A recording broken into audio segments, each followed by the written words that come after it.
찬송가 213장 찬송을 부르시겠습니다.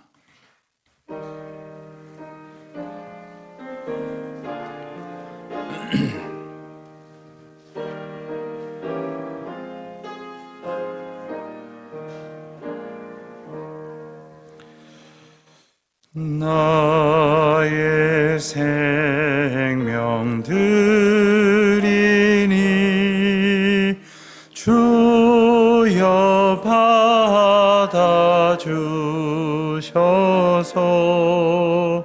세상 살아갈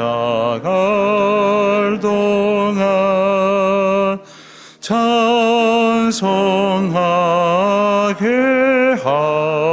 하소서. 손과 발을 드리니 주여 받아주셔서 주의 일을 위하여 민첩하게 하소서. 나의 음성 들으니 주여 받아주셔서 주의 진리 말씀만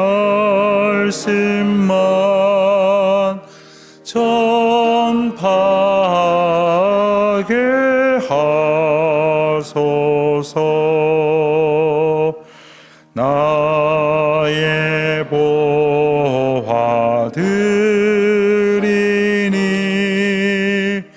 주여 받아주셔서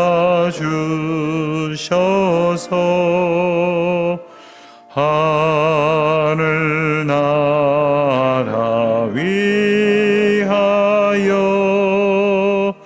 주 뜻대로 쓰소서. 나의 시간 드리니 주여 받아주셔서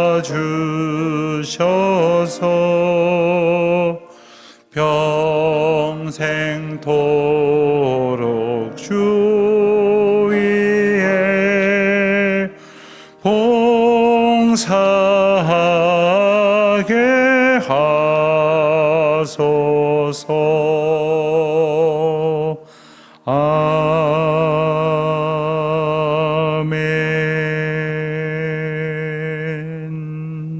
아멘.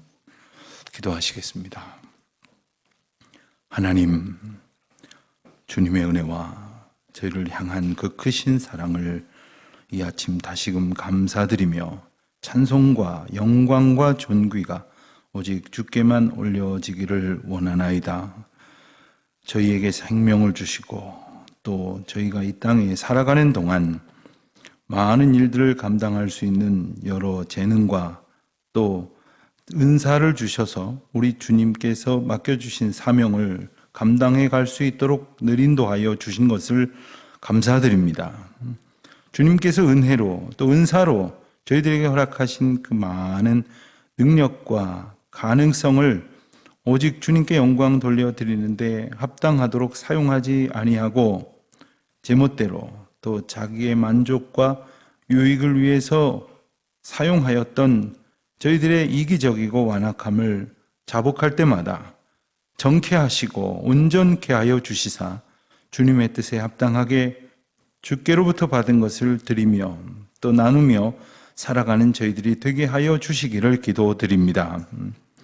때로는 저희의 손과 발을 또 온 마음과 정성과 뜻을 저희에게 주신 재능과 물질과 시간을 주님 앞에 드릴 때에 주님 기뻐 받아 주시옵시고 다함이 없는 은혜로 사용하여 주셔서 저희들의 삶이 가치 있는 삶이 되게 하여 주시옵시고 성도의 유익과 하나님의 영광을 온전히 세워가는 주님의 자녀들이 되게 하여 주시기를 기도드립니다.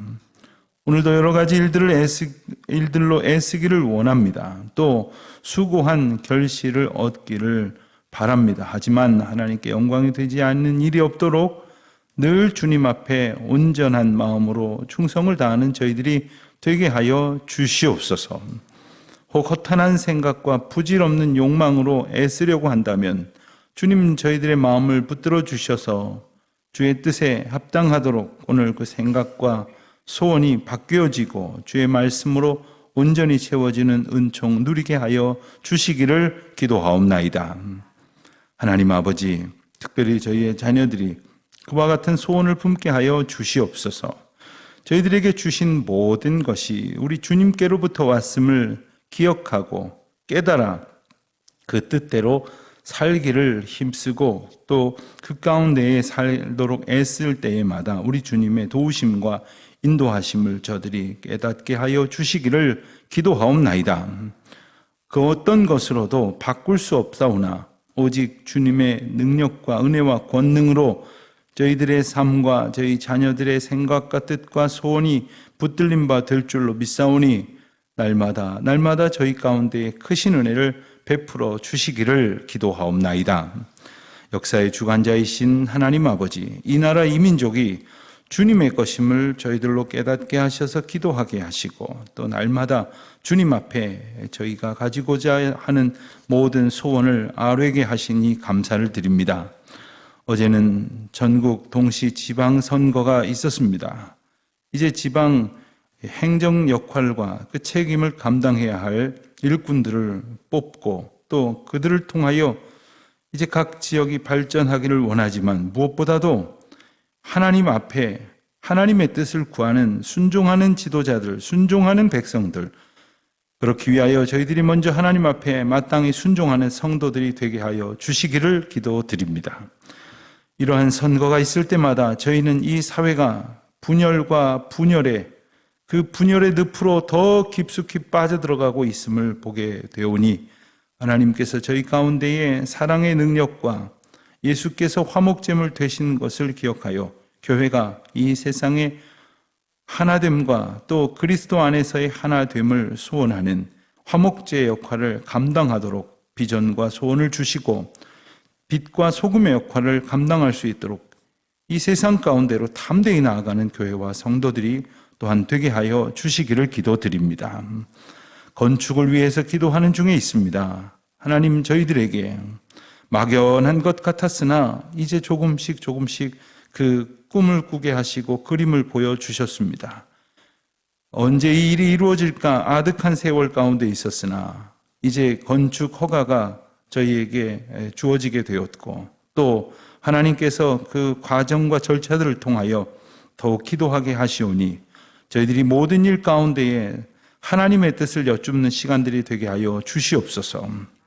이제 기공을 위하여 준비해야 할 여러 가지 실질적인 검사와 조사들이 원만하게 이루어질 수 있도록 주님 도와주시옵시고 아울러 이 공사를 맡을 시공사를 선정하는 과정 가운데에 하나님께서 개입하여 주셔서 저희들의 부족한 생각으로 판단하려는 것이 아니라 하나님의 도우시는 은혜 가운데에 가장 합당하고 저희에게 허락하실 예배당을 위해서 마땅히 주님께서 준비하여 주신 귀한 실무자들을 만나는 복을 저희로 얻게 하여 주시옵소서. 하나님, 오늘도 하나님의 은혜 가운데에 예배당에 모인 모든 성도들뿐만 아니라 흩어져 기도하는 모든 성도들에게도 같은 은혜를 더하여 주시옵시고 무엇보다도 말씀을 통하여 저희들이 다시금 하나님의 은혜와 은사를 마음에 깊이 새기는 귀한 시간 되게 하여 주시옵소서. 병중에 있는 교우들이 있습니다. 갑자기 몸이 아파 근심하는 그러한 가족을 두고 있는 그 모든 성도들의 마음 가운데 위로와 평강을 덧입혀 주시옵시고 이 시대 가운데 하나님께서 저희들로 하여금 더욱 겸손하고 더욱 온유하며 더욱 온전하여지는 믿음의 사람으로 설 수 있도록 엎드려지는 모든 기회가 되게 하여 주시되 그때마다 우리 주님의 은혜를 맛보는 기쁨도 저희에게 나리워 주시옵소서. 주의 백성들이 주님 앞에 소원을 품고 오늘도 애쓰는 모든 일마다 함께하여 주시옵시고, 특별히 국내외에 흩어져 있는 우리 주의 자녀들, 군문에 나가 있는 자녀들, 특별히 출타 중에 있는 모든 교우들 한 사람 한 사람 주님의 장중에 붙들어 주시옵소서. 감사드리오며 우리 주 예수 그리스도의 이름으로 기도드립니다. 아멘. 고린도전서 14장 26절로부터 40절까지 말씀을 함께 봉독하겠습니다. 고린도전서 14장 26절로부터 40절까지 말씀 이제 다 함께 한 목소리로 봉독합니다. 그런즉 형제들아 어찌할까? 너희가 모일 때에 각각 찬송시도 있으며 가르치는 말씀도 있으며 계시도 있으며 방언도 있으며 통역함도 있나니 모든 것을 덕을 세우기 위하여 하라. 만일 누가 방언으로 말하거든 두 사람이나 많아야 세 사람이 차례를 따라 하고 한 사람이 통역할 것이요 만일 통역하는 자가 없으면 교회에서는 잠잠하고 자기와 하나님께 말할 것이요 예언하는 자는 둘이나 셋이나 말하고 다른 이들은 분별할 것이요 만일 곁에 앉아있는 다른 이에게 계시가 있으면 먼저 하던 자는 잠잠할지니라. 너희는 다 모든 사람으로 배우게 하고 모든 사람으로 권면을 받게 하기 위하여 하나씩 하나씩 예언할 수 있느니라. 예언하는 자들의 영은 예언하는 자들에게 제재를 받나니 하나님은 무질서의 하나님이 아니시요 오직 화평의 하나님이시라. 모든 성도가 교회에서 함과 같이 여자는 교회에서 잠잠하라. 그들에게는 말하는 것을 허락함이 없나니 율법에 이른 것 같이 오직 복종할 것이요 만일 무엇을 배우려거든 집에서 자기 남편에게 물을지니 여자가 하나님의 말씀이 너희로부터 난 것이냐 또한 너희에게만 임한 것이냐. 만일 누구든지 자기를 선지자나 혹은 신령한 자로 생각하거든 내가 너희에게 편지하는 이 글이 주의 명령인 줄 알라. 만일 누구든지 알지 못하면 그는 알지 못한 자니라. 그런즉 내 형제들아 예언하기를 사모하며 방언 말하기를 금하지 말라. 모든 것을 품위 있게 하고 질서 있게 하라. 아멘. 오늘 우리가 본 14장 말씀까지 12장부터 14장까지의 석 장의 말씀은 은사에 대한 말씀이다라고 이미 몇 번 일러드렸습니다. 은사, 고린도 교회에는 많은 은사가 있었다 하는 것과 또 그 은사로 인해서 더러 문제가 있었다 하는 사실을 우리가 기억하고 오늘 말씀에 의미하는 은사론의 소위 은사에 대한 여러 가지 교훈의 결론 부분의 말씀인 것을 우리가 좀 감안하여 보는 것이 좋겠습니다. 고린도 교회에 있었던 은사의 논쟁은 무엇이었을까요? 자, 은사가 특별히 어떤 양상으로 나타나기 전에는 문제가 되지 않았을 것입니다. 그런데 은사를 받은 사람이 있고 은사를 받지 못한 사람이 있었는데 어떠한 과정이었는지 모르지만 결론적으로는 그것이 교회에 무질서를 가져오게 되었습니다. 혼란을 가져오게 되었습니다. 그리고 다른 분쟁하는 문제들과 결부되어져서 교회의 갈등을 부추기는 이유가 되고 말았습니다. 그러나 우리가 살펴본 것처럼 은사는 하나님께서 개인의 신앙과 공동체의 덕을 위해서 주신 것이요 무엇보다도 그것으로 성도를 유익하게 하고 하나님께 영광을 돌리게 하려 하심이라 했습니다. 그래서 은사를 주셨는데 그것을 가지고 서로 자랑한다든가 그 은사를 받지 못한 사람을 폄훼한다거나 자기 은사만 더 중요하다고 그렇게 주장하는 사람들이 있었다 하는 것입니다. 26절 말씀을 보면 너희가 모일 때에 각각 찬송시도 있고 가르치는 말씀도 있고 계시도 있고 방언도 있고 통역함도 있나니 했습니다. 아마도 이러한 현상의 은사가 고린도 교회에 있었다 하는 것을 바울이 들었고 또 그와 같은 은사가 너희에게 있었다. 그런데 이 모든 것은 덕을 세우기 위하여 해야 하는 것이다 하는 가르침을 주는 것입니다. 은사를 받았습니다. 은사를 받았을 때에 먼저는 하나님께 감사하고 그 은사가 어떻게 쓰여져야 할지에 대해서 하나님의 뜻을 구하고 순종하는 그러한 모습을 가져야 할 것이겠습니다. 예컨대 교회에서뿐만 아니라 세상에서도 재주 있는 사람이 많이 있습니다. 자, 머리가 비상하고 게다가 지식까지 있는 데다가 전문적인 그러한 통찰을 가지고 있는 사람이 사회에 얼마나 기여할 수 있는 게 많겠습니까? 그러나 이것을 잘못 사용하면 잘 모르는 사람 속여먹는 사기꾼 되기가 딱 좋은 겁니다. 그래서 우스갯소리로 사기꾼 전과자들의 전공을 조회해 보면 법 전공자가 많대요. 왜요? 아는 사람이 모르는 사람을 속여먹느라고 그 법을 안다는 것을 이용한 것이겠죠. 자, 이것을 우리 교회에 허락하신 은사로 본다면 이 은사를 가지고 섬길 수 있는 기회가 부여된 것임을 깨달아야 돼요. 어떤 사람은 섬기고 싶으나 받은 은사가 마땅치 않은 분이 있어요. 또 그 은사를 사용할 수 없는 그러한 경우도 있을 것입니다. 그러나 하나님께서 은사를 주신 것은 모든 것을 덕을 세우기 위함이라 하는 것을 잊지 않으면, 자, 어떻게 덕을 세울까 생각을 하면서 그 은사를 받은 것을 잘 선용하여 하나님께서 원하시는 뜻대로 살아가게 될 것입니다. 다시 27절부터 구체적으로 방언에 대한 교훈을 몇 말씀 덧붙이고 있습니다. 누가 방언으로 말하거든 두 사람이나 많아야 세 사람이 차례를 따라 하고 했습니다. 이것은 공중 앞에서, 교회의 공적 집회 앞에서 이 방언으로 그들에게 받은 어떤 은사의 메시지, 은혜의 메시지를 증거하려고 한다면 질서를 따라 하라는 말이고, 무엇보다도 통역할 것이요 통역하는 자가 없으면 통역하여서 그에게 하나님께서 기도하게 하시는 바가 무엇인지를 모두에게 알게 하시려는 것입니다.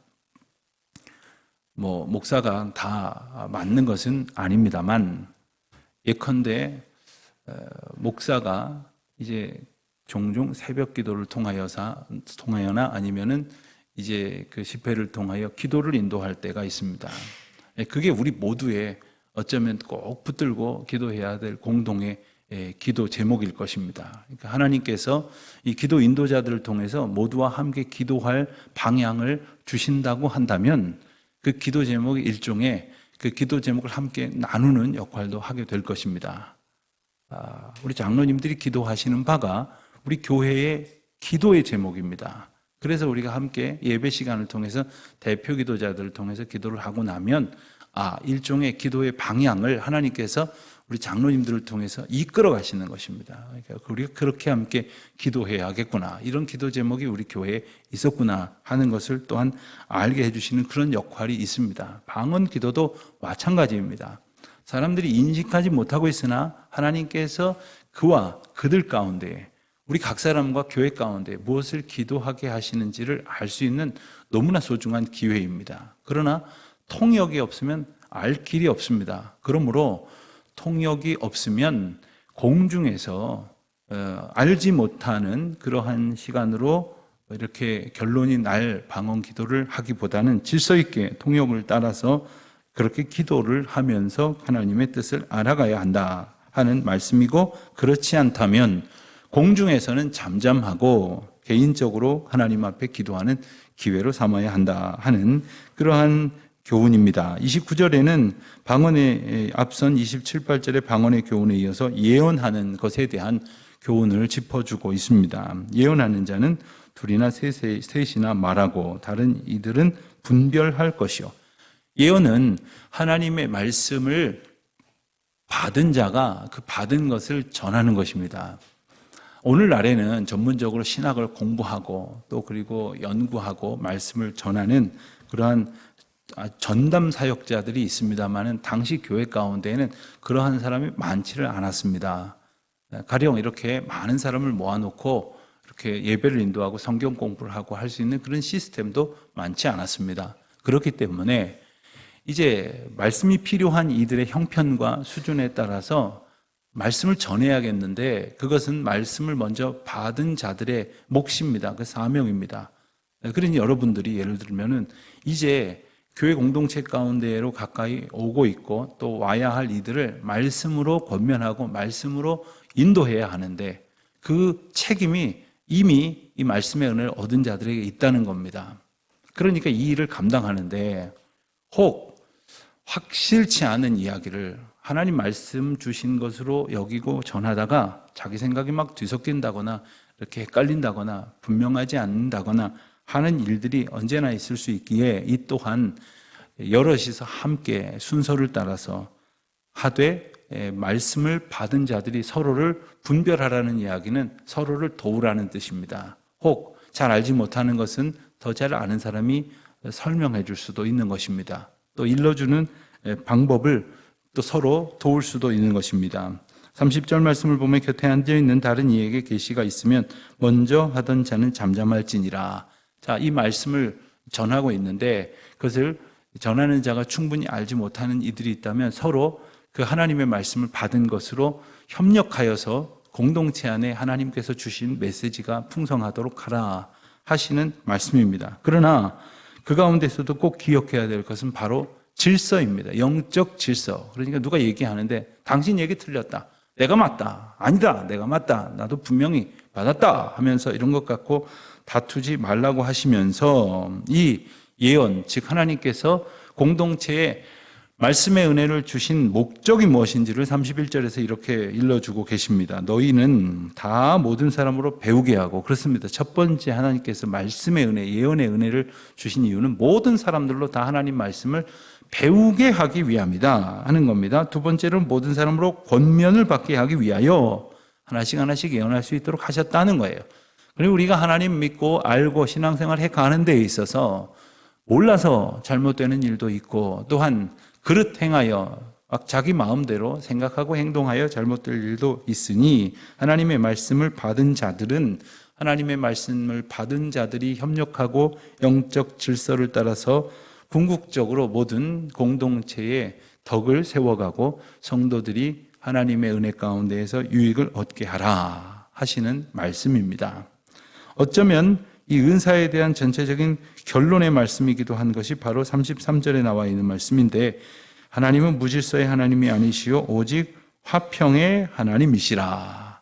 여기서 말하는 화평이라고 하는 것은 막힌 담이 없는 상태를 말합니다. 그러니까 담을 쌓고 서로 오해와 불신과 그리고 서로를 용납하지 않는 것으로 조장되어지는 형편이 없도록 하게 하시기 위함이다 하는 것입니다. 우선 에베소서 2장에 우리가 보는 대로 예수 그리스도께서는 우리와 하나님 사이에 막힌 담을 허무시는 그러한 화목제물이 되어 주셨습니다. 성도가 하나님과 또한 하나님을 알지 못하는 사람들 사이에서 이 화목제물의 역할을 감당해야 하는 것이고, 또한 성도가 성도와 성도 사이에서 화목제물의 역할을 감당해야 하는 것인데, 그 가운데 꼭 기억해야 될 것은 질서의 하나님, 또 평강의 하나님, 그리고 하나님께서 우리에게 이 모든 것을 통해서 하나님의 은혜와 뜻과 기쁨을 일러주신다 하는 것입니다. 자, 그런데 34절에 보면 조금은 어떻게 이해해야 할까 조금은 생경한 그런 표현이 갑자기 등장을 합니다. 여자는 교회에서 잠잠하라.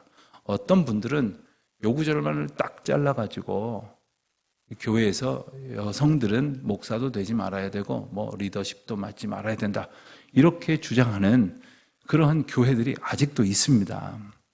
사실 이 말씀은 그런 식으로 해석을 해서 될 말씀이 아닙니다. 여성이 교회에서 리더십을 갖고 또 안수를 받아서 목사로 사역하고 이러는 것은 성경에 특별히 하라 말라 이렇게 특정한 것이 있다고 볼 수는 없습니다. 상황과 또한 그리고 그 공동체 가운데에서 하나님께서 인도하여 주신 덕에 관한 문제일 것입니다. 그러나 오늘 말씀에서 왜 여자는 교회에서 잠잠하라 하셨냐면 그 앞에 표현과 함께 우리가 읽어볼 필요가 있는데, 33절 마지막 부분에 보면 모든 성도가 교회에서 함과 같이 여자는 교회에서 잠잠하라. 여기서 잠잠하라는 것은 입 다물고 있으라는 이야기가 아니라 질서 있게 말하라 하는 뜻입니다. 그 이야기는 뭐였을까요? 고린도 교회 안에 질서 있게 말하지 못한 것으로 인한 그런 혼란과 무질서의 분란이 있었다는 것입니다. 특별히 이 말씀이 35절과 또한 36절의 말씀을 의지하여 해석을 해보면 일부 교회 공동체 내 여성들이 이 말씀과 이 말씀을 통한 예언의 나눔이 있는 시간에 이 질문하거나 혹은 거기에 이의를 제기하거나 하는 것으로 공동체의 분란과 무질서를 야기한 경우들이 있었던 것으로 보입니다. 그런데 이미 바울이 이 결혼과 가정에 대한 교훈을 하면서 어떤 영적 질서 가운데에 이 남성과 여성 그리고 교회와 그리스도의 관계를 주면서 남성을 가정의 머리로 두셨습니다. 그런데 이 말씀에 보면 자, 이런 상황을 한번 예시할 수가 있겠습니다. 어떤 말씀을 받은 교회 내 리더가 그들 가운데서 말씀을 가르칩니다. 사실 오늘날에는 교역자들만 가르치는 것처럼 되어 있지만 실상 예전에 교역자들이 충분하지 않았을 때에는 그저 목사님 대예배 정도 인도하시고 뭐 중고등부나 아동부나 유치부나 이런 부서들도 다 권사님이나 장로님들이 다 거기 가서 말씀 가르치고 전도하고 그랬습니다. 또 얼마든지 그렇게 할 수 있도록 하나님께서 그들에게 은혜와 은사를 주셨습니다. 자, 그런데 목사님이 말씀 전할 때는 그냥 목사님이니까 가만히 있었는데 장로님이 말씀을 전하시는데 갑자기 그 집에 같이 살던 권사님이 손들고 그거 좀 틀린 것 같은데 그거 이렇게 말해야 맞는 것 같은데 왜? 자기가 혹시 그렇게 말해도 될 거라고 생각을 하면 지금처럼 목사 한 사람이 강단에서 이야기하고 나머지 분들은 아무 말씀도 안 하는 그런 분위기가 아니라 막 서로 나도 지금 이 말씀에 대해서 계시를 받았다 하고 이야기를 하고 가만히 얘기하고 나 좀 얘기하자 이런 식의 상황들이 야기될 수 있는 형편 가운데에서는 얼마든지 있을 수 있는 일이었을 것입니다.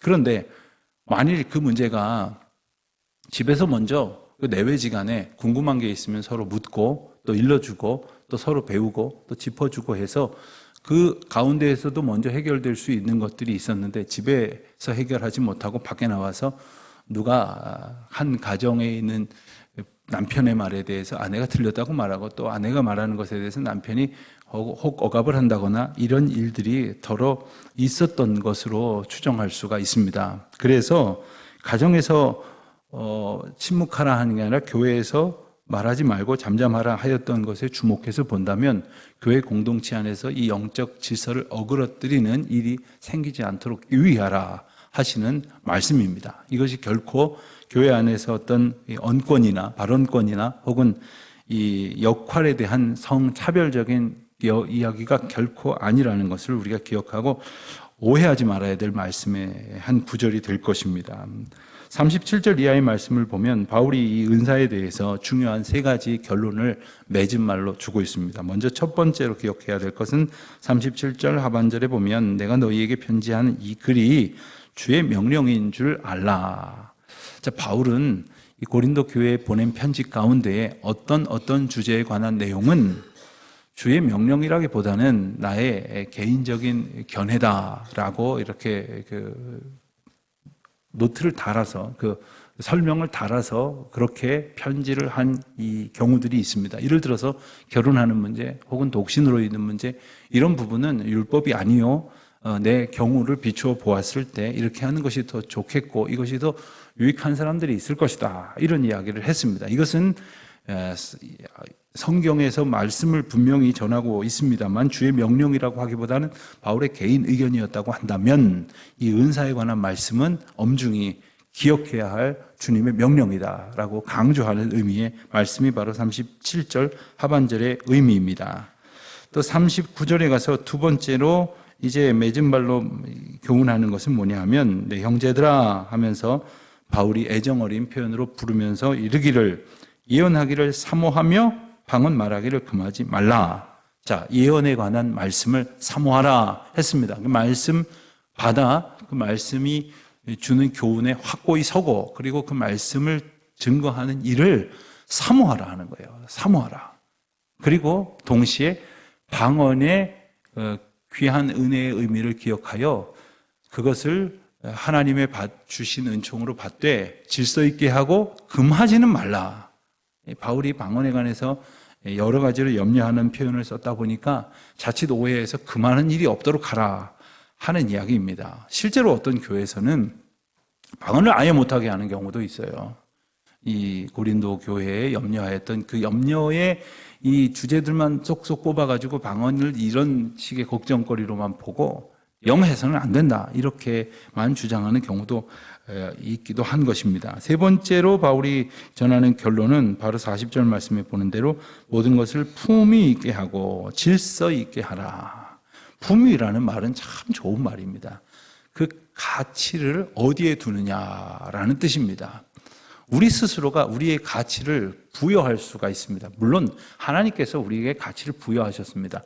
그러나 우리가 이 정도 수준으로 행동하고 말하면 그 정도가 우리가 어떤 결정할 수 있는 품위가 되는 겁니다. 그런데 하나님께서 우리를 그렇게 두지 않으셨지. 우리를 수준 있고 가치 있고 서로를 배려하고 사랑하는 그러한 넉넉한 그리고 질서와 서로를 섬기는 그러한 배려를 통해서 공동체의 덕을 세우도록 귀하게 두셨지라고 생각해서 품격을 스스로 높이기 힘쓴다면 그 품위가 높아지는 겁니다. 품격 있게 말하고 품격 있게 서로를 바라보고 품격 있게 용납하고 품격 있게 행동하는 것이 바로 품위 있게 하는 것이죠. 우리가 할 수 있는 부분이 있습니다. 또 질서 있게 하라 하신 말씀을 기억해야 됩니다. 주님께서 우리에게 이 말씀을 통해서 은사를 잘 활용해서 성도들 상호 간에 덕을 세우고 하나님께 영광을 돌리라 하신 이 말씀을 기억하여 주의 뜻과 인도하심대로 살아가는 저와 여러분이 되시기를 우리 주님의 이름으로 축원드립니다. 기도하겠습니다. 하나님 감사합니다. 저희에게 귀한 은사를 주시고 사명을 주시니 감사합니다. 주님께 영광이 되도록 품위 있고 질서 있게 잘 사용할 수 있도록 저희들에게 은혜를 더하여 주옵소서. 예수님의 이름으로 기도드립니다. 아멘. 하늘에 계신 우리 아버지의 이름을 거룩하게 하시며 아버지의 나라가 오게 하시며 아버지의 뜻이 하늘에서와 같이 땅에서도 이루어지게 하소서. 오늘 우리에게 일용할 양식을 주시고 우리가 우리에게 잘못한 사람을 용서하여 준 것 같이 우리 죄를 용서하여 주시고 우리를 시험에 빠지지 않게 하시고 악에서 구하소서. 나라와 권능과 영광이 영원히 아버지의 것입니다. 아멘.